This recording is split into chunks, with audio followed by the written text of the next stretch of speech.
Selamat pagi semuanya. Perkenalkan, nama saya Igusti Ngurah Kadek Panji Widyaguna, nomor induk mahasiswa 20141011079 kelas C. Pada kesempatan kali ini, saya akan mempresentasikan tentang paper saya yang berjudul Fungsi dan Manfaat World Trade Organization bagi negara berkembang. Baik, pertama-tama saya meminta maaf karena kamera saya tidak aktifkan, alasannya kamera saya sedang rusak. Baik, saya akan mulai menjelaskan tentang materi yang pertama, yaitu tentang World Trade Organization terlebih dahulu. World Trade Organization atau WTO, saya ini merupakan satu-satunya organisasi internasional yang secara khusus mengurus masalah perdagangan antar negara di dunia.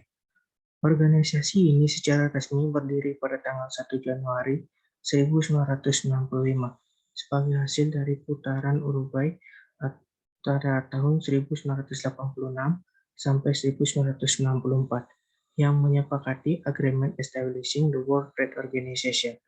WTO dibentuk sebagai penerus dan penyempurna General Agreement on Tariff and Trade atau GATT 1947. WTO sebagai sebuah organisasi perdagangan internasional diharapkan dapat menjembatani semua kepentingan negara di dunia dalam sektor perdagangan melalui ketentuan-ketentuan yang telah disetujui bersama oleh negara-negara anggota. Pada prinsipnya, World Trade Organization atau WTO merupakan suatu sarana untuk mendorong terjadinya suatu perdagangan bebas yang tertib dan adil di dunia ini. Dalam menjalankan tugasnya, untuk mendorong terciptanya perdagangan bebas tersebut, World Trade Organization atau WTO memberlakukan beberapa prinsip yang menjadi pilar-pilar World Trade Organization atau WTO. Dengan liberalisasi perdagangan yang digulirkan melalui aturan WTO, mau tidak mau mendorong negara-negara anggotanya mengikuti aturan WTO. Kebijakan penerapan perdagangan bebas di Indonesia memang akan menimbulkan dilema tersendiri. Pada satu sisi, produk nasional dan negeri masih belum siap, tetapi pasar internasional telah menuntut kondisi tersebut. Kondisi ini semakin diperparah dengan kurangnya rasa nasionalisme dan cinta tanah air. Rendahnya rasa cinta tanah air dan nasionalisme ini akan berdampak pada kesadaran menggunakan produk nasional. Sebab pada dasarnya, era perdagangan bebas sudah merupakan persaingan antara produk nasional dengan produk asing. Beberapa produk nasional bahkan harus gulung tikar sebab tidak mampu bersaing dengan produk asing. Produk asing secara perlahan menjadi raja sedangkan produk nasional akan menjadi budak.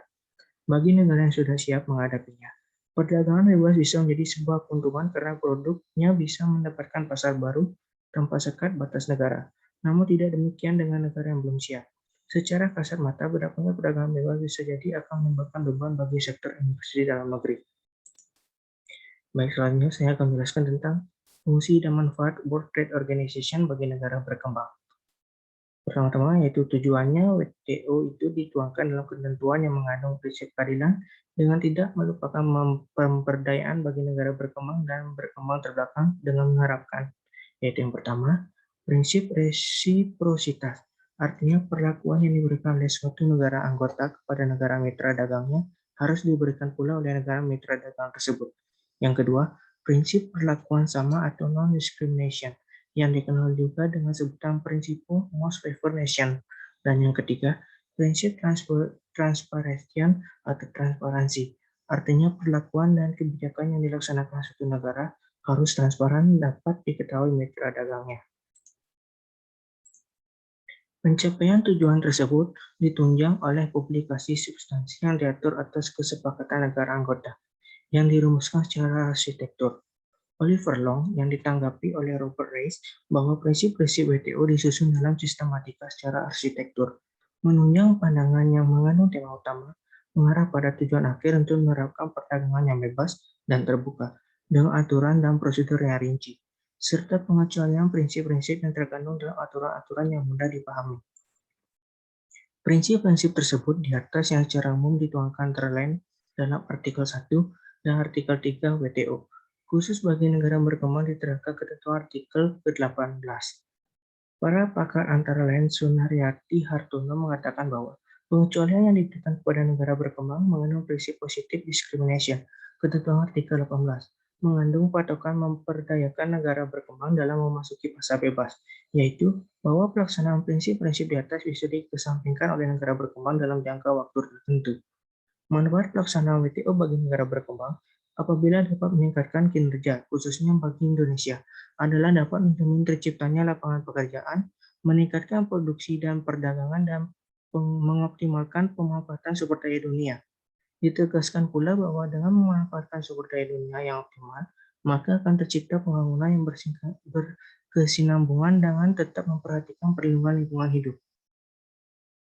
Baik, selanjutnya adalah hambatannya bagi negara berkembang. Dalam pelaksanaannya, negara berkembang mengalami berbagai hambatan, antara lain kurangnya komitmen pemerintah dalam meningkatkan dunia usaha. Akibat mengalami masalah dalam pembangunan, ditambah dengan kurangnya kesiapan sumber daya manusia, baik pengusaha, kalangan profesional, juga penjabat pemerintah. Hasil penelitian pakar hukum internasional, antara lain Oliver Long, bahwa akibat dari kurangnya kemampuan dunia usaha untuk bersaing secara internasional, kurangnya kemampuan dalam kapasitas manajerial yang ada pada dunia usaha dan instansi pemerintah yang mengatur masalah perdagangan dan disiplin serta keterampilan sumber daya manusia di negara berkembang, juga kurangnya komitmen dalam kebijakan makroekonomi, atau lebih baik di breakdown satu-satu lalu dibahas. Hambatan dalam penetapan tarif perdagangan dan subsidi. Kurangnya kemampuan negara berkembang yang dikemukakan di atas menimbulkan hambatan dalam menerapkan aturan-aturan yang diberikan WTO. Keadaan itu dapat dilihat misalnya larangan terhadap restriksi kuantitatif yang dianggap penting karena pada saat didirikannya GATT sejak awal merupakan hambatan yang sangat sering ditemui sebagai warisan dari zaman depresi tahun 1930-an. Dan oleh karena itu semakin ditingkatkan perundingannya. Misalnya produk dalam bidang pertanian, tekstil, baja, dan barang industri yang mempunyai arti penting bagi negara berkembang. Perkecualian yang diperbolehkan apabila suatu negara mengalami masalah neraca pembayaran sesuai dengan aturan dalam artikel ke-12. Namun, demikian pengecualian tersebut tidak boleh melampaui batas waktu yang diperlukan dalam mengatasi masalah neraca pembayaran itu. Pengecualian permasalahan neraca pembayaran ini diperluas berkaitan dengan dibolehkannya melakukan restriksi kuantitatif dalam hal mencegah mengecilnya cadangan devisa yang dimiliki akibat peningkatan impor dalam program pembangunan atau peningkatan produksi dalam negeri. Pengecualian ini tidak dengan sendirinya berlaku kecuali dikonsultasikan secara berkala dan setelah memperoleh rekomendasi dari Council of Representatives dari WTO. Di Indonesia sering terjadi hambatan. Di samping pelanggaran aturan WTO, juga dalam melaksanakan proses tersebut, misalnya dalam memperoleh data penunjang yang terjadi pada praktik itu dijadikan bahan pertimbangan. Data tersebut antara lain tentang keadaan ekonomi dalam negeri. Bahkan untuk masalah yang terkait langsung dengan usahanya pun kurang memperoleh respon dari para pengusaha. Hal ini menunjukkan adanya budaya masa bodoh, tidak berkeinginan memperluas konsekuensi yang terjadi dalam masalah usahanya. Dalam kehidupan masyarakat negara berkembang, pengusaha yang mengalami masalah kurang mempunyai niat untuk menyelesaikannya. Walaupun sudah tersedia ahli dari WTO dan ditangani oleh pemerintah dalam hubungannya dengan permasalahan yang dialami dengan mitra dagangnya. Keadaan di atas merupakan masalah internal yang menambah hambatan bagi negara berkembang dalam melaksanakan ketentuan WTO. Misi WTO dalam melancarkan perdagangan antar negara untuk menghilangkan hambatan, terutama di bidang pengenaan tarif, masih terus mengalami hambatan sebagai akibat keadaan ekonomi negara anggota yang tidak sama antara negara maju dan negara berkembang. Walaupun sudah dilakukan usaha melalui penerapan keadilan berusaha. Baik, selanjutnya yaitu yang terakhir, fungsi dan manfaat World Trade Organization WTO bagi negara berkembang, khususnya di Indonesia. Perdagangan antar negara saat ini didasari pandangan teori modern dalam perdagangan internasional yang dikemukakan pertama kali oleh Bertil Ohlin atas dasar pandangan gurunya Elie Hoexter yang dikenal dengan teori Hoexter-Ohlin atau teori HO. Menurut teori HO, perdagangan internasional terjadi sebabkan perbedaan opportunity cost suatu produk antara satu negara dengan negara lain. Pertukaran dapat terjadi karena adanya perbedaan dalam jumlah proporsi faktor produksi yang dimiliki atau faktor endowment masing-masing negara. Negara-negara yang memiliki faktor produksi relatif banyak atau murah dalam produksinya akan melakukan spesialisasi produksi dan mengekspor barangnya. Sebaliknya, negara akan mengimpor barang tertentu jika negara tersebut memiliki faktor produksi yang relatif langka atau mahal. Misalnya, negara Indonesia memiliki tenaga kerja yang relatif besar, maka Indonesia akan berspesialisasi pada produksi barang-barang yang relatif pada tenaga kerja atau labor intensif dan mengekspornya. Jepang memiliki relatif banyak kapital, maka negara Jepang akan berspesialisasi menghasilkan barang yang padat kapital dan kapital intensif, dan kemudian mengekspornya ke negara lain. Bertitik tolak dari pandangan ini, dapat dikemukakan bahwa meningkatnya ekonomi negara anggota dapat dipengaruhi oleh lancarnya perdagangan internasional. Khusus nyata pernah terjadi di Inggris. Dengan menurunnya tingkat ekonomi Inggris, mempengaruhi pertumbuhan ekonomi negara Amerika Serikat. Menurut Higgs, negara A dan B melakukan perdagangan. Seandainya ekonomi negara A berkembang sedangkan B tetap pada keadaan semula, maka apabila perkembangan ekonomi di A tersebut terjadi secara merata, kemungkinan besar keadaan tersebut akan menguntungkan negara B dalam teori pertumbuhan neter. Keadaan ini yang menjadikan pertimbangan bagi Indonesia dan negara berkembang lainnya seperti Filipina, Thailand, Afrika, dan negara-negara di Lautan Pasifik ikut dalam menandatangani kesepakatan WTO yang bersifat multilateral. Kesepakatan WTO yang memiliki pengecualian bagi negara-negara berkembang atau berkembang terbelakang dalam pelaksanaannya masih memerlukan persetujuan contracting parties atau negara-negara anggota. Penandatanganan kesepakatan WTO berdampak pada konsekuensi pelaksanaannya dengan berbagai kewajiban. Padahal bagi negara berkembang, hasil produksi yang diharapkan menjadi barang ekspor tidak dapat dikelola secara efisien karena kurangnya sumber daya manusia dan minimnya teknologi. Faktor yang menekan Indonesia sebagai negara berkembang lainnya adalah di samping harus melaksanakan berbagai kewajiban yang diharuskan dalam WTO, juga harus membenahi pembangunan yang sedang berjalan. Walaupun dalam prinsip perdagangan internasional antara lain perlakuan sama dan timbal balik serta pengecualian bagi negara berkembang dalam hal-hal tertentu yang didasarkan pada asas keseimbangan yang menurut para pakar berkaitan dengan prinsip solidaritas, namun masih sulit dicapai. Prinsip solidaritas memiliki hubungan yang erat dengan kepentingan pembangunan, khususnya di negara-negara berkembang, karena perdagangan internasional merupakan salah satu faktor yang sangat penting dalam pembangunan ekonomi negara anggota untuk tujuan meningkatkan taraf hidup, sosial, dan ekonomi semua bangsa.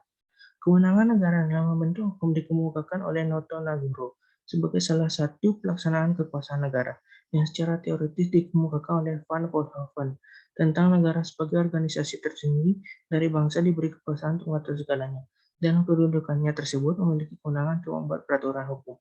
Kekuasaan tersebut merupakan salah satu kewenangan negara yang tidak tanpa batas, atau potestas legibus omnibus soluta.